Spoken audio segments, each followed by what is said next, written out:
Hello everyone, welcome to the current affair show.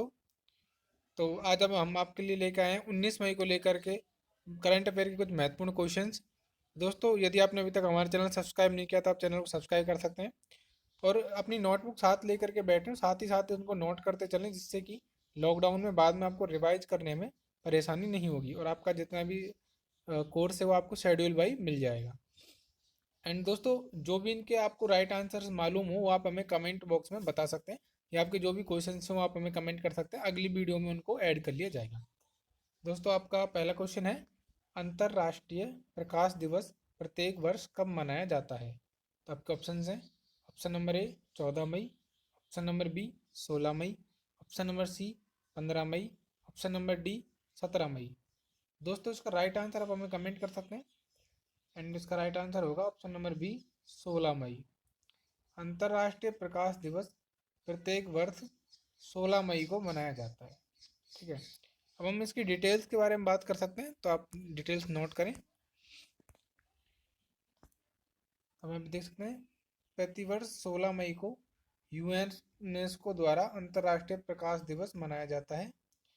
1916 में laser से पहले सफल ऑपरेशन को चिन्हित करने के लिए मनाया जा रहा था। यह दिन कला, संस्कृति, विज्ञान, सतत विकास और शिक्षा में प्रकाश की भूमिका का जश्न मनाया जाता है। तो प्रकाश दिवस प्रतिवर्ष 16 मई को मनाया जाता है। आगे बात करते हैं हम दोस्तों हमारे अगले क्वेश्चन की तरफ। तो आप देख सकते हैं, आपका अगला क्वेश्चन है ये क्वेश्चन नंबर 2, राष्ट्रीय डेंगू दिवस प्रत्येक वर्ष कब मनाया जाता है? तो आपके ऑप्शन हैं, ऑप्शन नंबर ए 15 मई, ऑप्शन नंबर बी 17 मई, ऑप्शन नंबर सी 16 मई एंड ऑप्शन नंबर डी 18 मई। दोस्तों, इसका राइट आंसर हो जाएगा आपका ऑप्शन नंबर सी 16 मई। अंतर्राष्ट्रीय डेंगू दिवस प्रत्येक वर्ष 16 मई को मनाया जाता है। तो आप ये नोट कर लें और साथ ही हम इसके आगे देखते हैं डिटेल्स अंतर्राष्ट्रीय डेंगू दिवस के बारे में। तो आप यहाँ पे डिटेल्स देख सकते हैं। 16 मई को हर साल स्वास्थ्य और परिवार कल्याण मंत्रालय द्वारा डेंगू दिवस मनाया जाता है। तो एक क्वेश्चन ये भी बनता है कि डेंगू दिवस किस मंत्रालय द्वारा या किस मंत्रालय के अंतर्गत आता है? तो आप यहाँ पे देख सकते हैं दोस्तों, अंतर्राष्ट्रीय डेंगू जो दिवस है वो आपका स्वास्थ्य एवं परिवार कल्याण मंत्रालय के अंतर्गत आता है। ठीक है, तो हम आगे बढ़ते हैं। किसी भी दिन को मनाने इसी दिन के मनाने के पीछे का कारण उस बीमारी को लेकर लोगों में व्याप्त खतरा रहता है।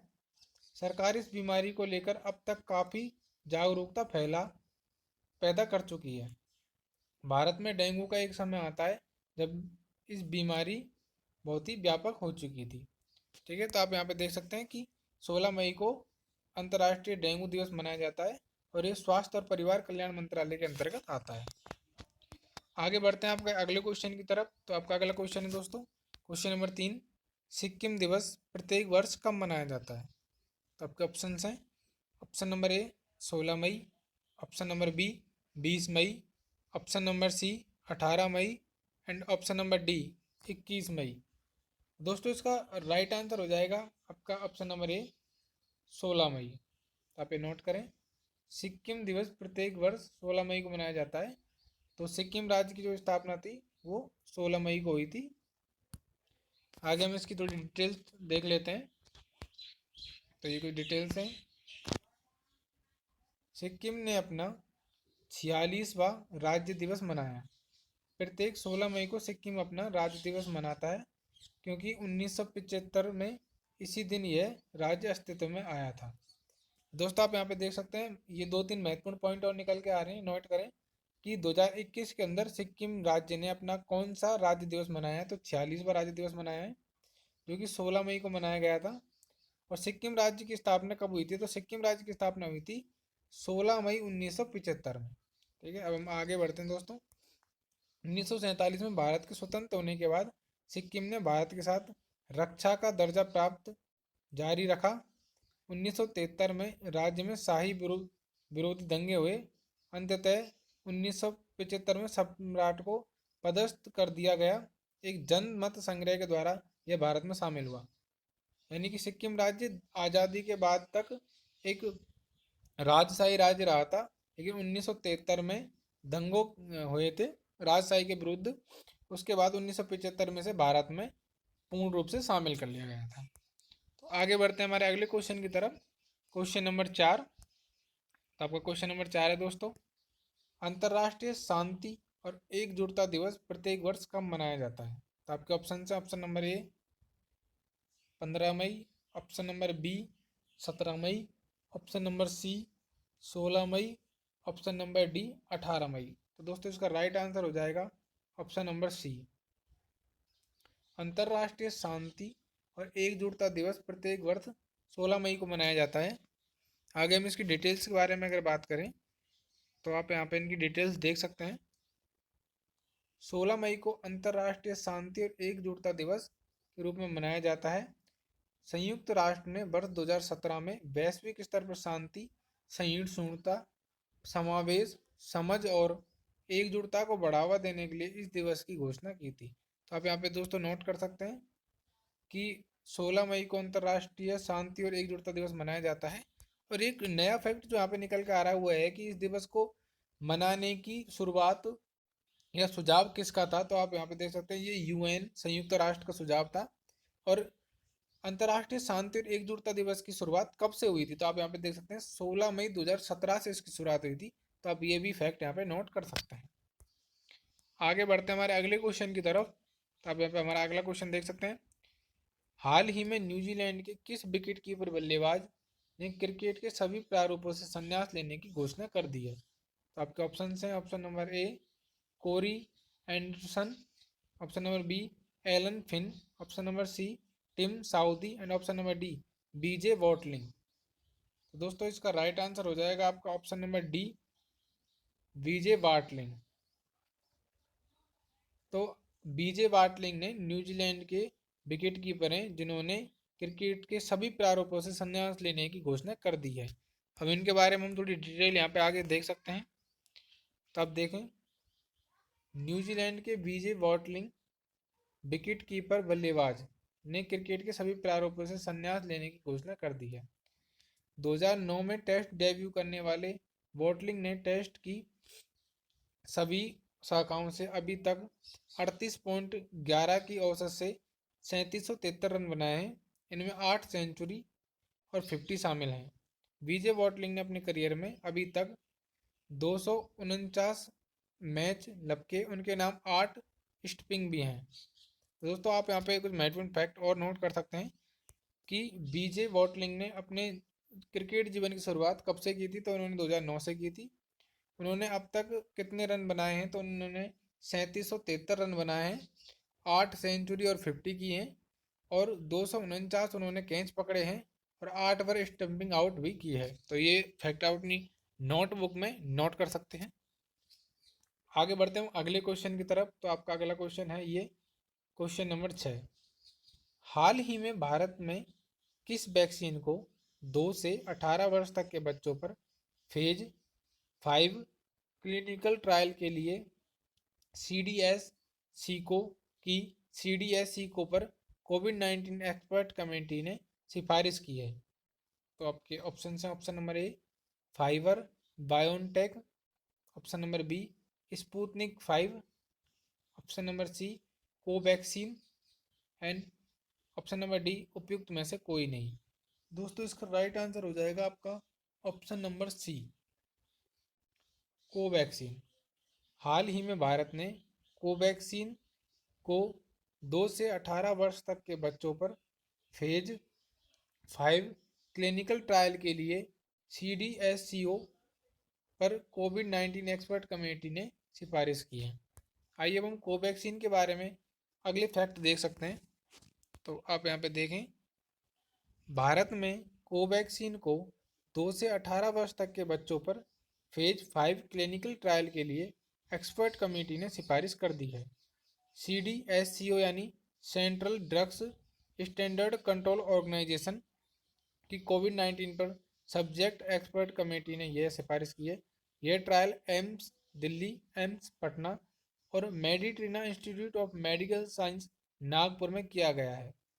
दोस्तों आप यहाँ पे कुछ और महत्वपूर्ण फैक्ट उनको नोट कर सकते हैं, जैसे कि CDSCO की फुल फॉर्म क्या है, तो इसकी फुल फॉर्म है central drugs standard control organisation. अगली अगर हम बात करें तो आप देख सकते हैं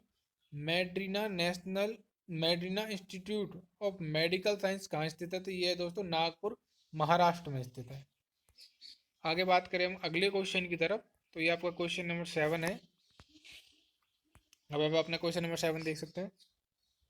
निम्न में से किस राज्य सरकार ने लॉकडाउन में फंसे गरीबी रेखा से नीचे रहने वाले परिवारों की मदद के लिए उन्हें 5,500 रुपये की आर्थिक सहायता देने की फैसला लिया है? तो आपका ऑप्शन है, option number A Rajasthan, option number B Goa, option number C Haryana, option number D Madhya Pradesh.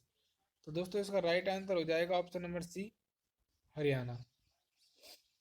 तो दोस्तों हरियाणा राज्य ने गरीबी रेखा से नीचे यानी कि BPL परिवारों को 5,500 रुपये आर्थिक सहायता देने की फैसला लिया है।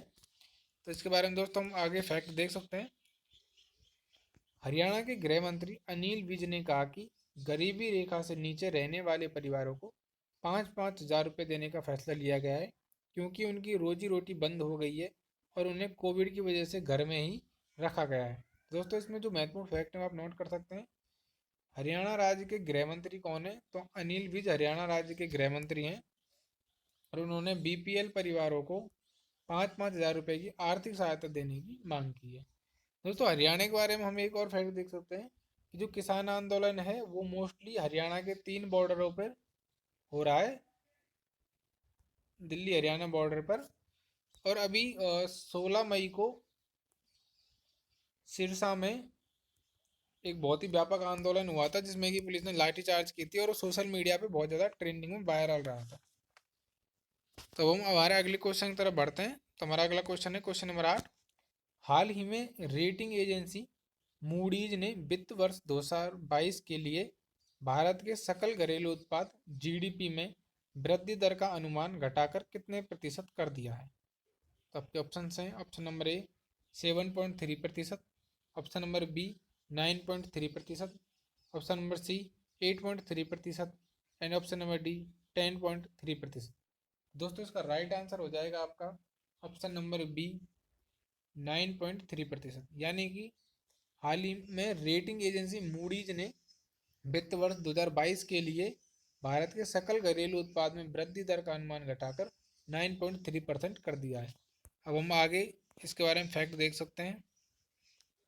हाल ही में रेटिंग एजेंसी मूडीज ने वित्त वर्ष 2022 के लिए भारत के सकल घरेलू उत्पाद GDP में वृद्धि दर का अनुमान घटाकर 9.3% कर दिया गया है। इससे पहले मूडीज ने 13.7% वृद्धि का अनुमान लगाया था।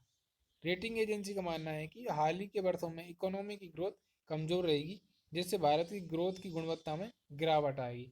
तो ये भारत के लिए और भारत की जनता के डेवलपमेंट के लिए एक चिंता का विषय हो सकता है। आगे बढ़ते हैं दोस्तों क्वेश्चन नंबर 9 की तरफ। तो आपका क्वेश्चन नंबर 9 है, निम्न में से किसने वर्ल्ड फूड प्राइज 2021 जीता है? तो आपके ऑप्शन हैं, ऑप्शन नंबर ए विद्युत मो, option number B Rakesh Malhotra, option number C doctor Shakuntala Harak Singh Thilsted and option number D Jayanti Ghosh. दोस्तों इसका राइट आंसर हो जाएगा आपका option number C doctor Shakuntala Harak Singh Thilsted. तो इनके बारे में हम थोड़ा फैक्ट देख सकते हैं आगे। डॉक्टर शकुंतला हरक सिंह थलस्टेड ने 2021 का वर्ल्ड फूड प्राइज जीता है। डॉक्टर शकुंतला एक भारतवंशी ग्लोबल न्यूट्रिशन एक्सपर्ट हैं। बांग्लादेश की छोटी नेटिव मछली प्रजातियों पर किए गए रिसर्च पर उन्हें ये पुरस्कार दिया गया। ये पेपर एक्टिव फूड सिस्टम और उनकी क्षमता के बारे में बताता है। यह पुरस्कार वर्ल्ड फूड प्राइज फाउंडेशन द्वारा दिया गया है। दोस्तों हम अब बढ़ते हैं हमारे अंतिम क्वेश्चन की तरफ। तो ये आप देख सकते हैं क्वेश्चन नंबर 10। हाल ही में किस देश के प्रधानमंत्री KP शर्मा ओली के प्रतिनिधि सभा में विश्वास मत खो दिया और उनकी सरकार गिर गई? तो दोस्तों यहाँ पे आप देख सकते हैं option number A Nepal, option number B Singapore, option number C Bharat and option number D America. दोस्तों इसका राइट आंसर हो जाएगा ऑप्शन नंबर ए, नेपाल। आगे हम फैक्ट की बात करें तो यहाँ देख सकते हैं केपी शर्मा ओली को उनके पक्ष में 93 मत मिले, जबकि 124 ने उनके खिलाफ मतदान किया। 275 सदस्यीय प्रतिनिधि सभा में उनकी प्रतिनिधि सभा के निचले भाग में विश्वास मत जीतने के लिए कम से कम 136 वोटों की आवश्यकता थी। दोस्तों आज के लिए इतना ही था। Thanks for watching this video. Video कैसी लगी आप वीडियो को लाइक कर सकते हैं, आपके जो भी सुझाव हैं आप हमें कमेंट बॉक्स में दे सकते हैं।